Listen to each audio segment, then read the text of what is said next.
Poetry is my release, my shield from all grief, my refuge to which I retreat when this world is too much for me. Phrases on pages, the language my mind speaks, metaphors and similes, poetic elements, I just breathe.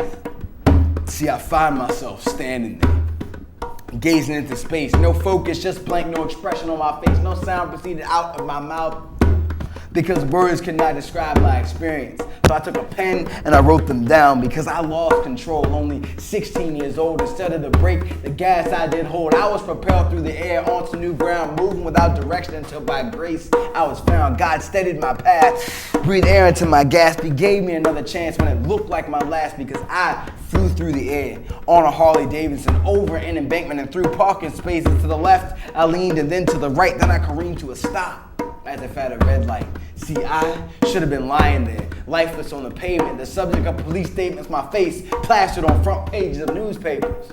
But instead, I was spared. It's not your time, God, saying that for me to walk without care, be like exclaiming he wasn't there.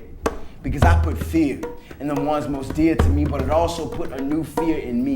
Not the fear of the motorcycle, because that is not the lesson. The lesson is that of all things we must be respectful. On this globe we have few moments, and in one moment all of our moments can be stolen. So I must cherish these moments as if they are something golden. But more than gold, because you cannot compare life to stone. That would be like saying clothes are worth more than bones. Hair is worth less than the comb. The kite is more significant than the wind that blows it. Glass is more important than sight. The cause is less important than the fight. The ability to speak is more important than a deaf person signing, I am alive.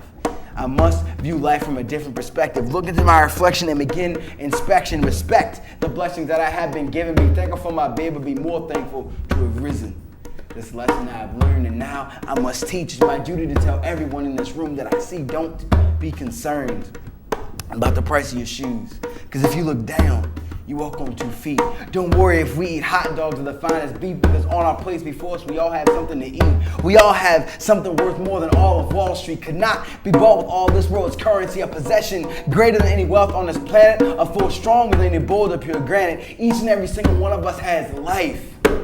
An aspect of being that is not fully understood, but living is something that we all must do.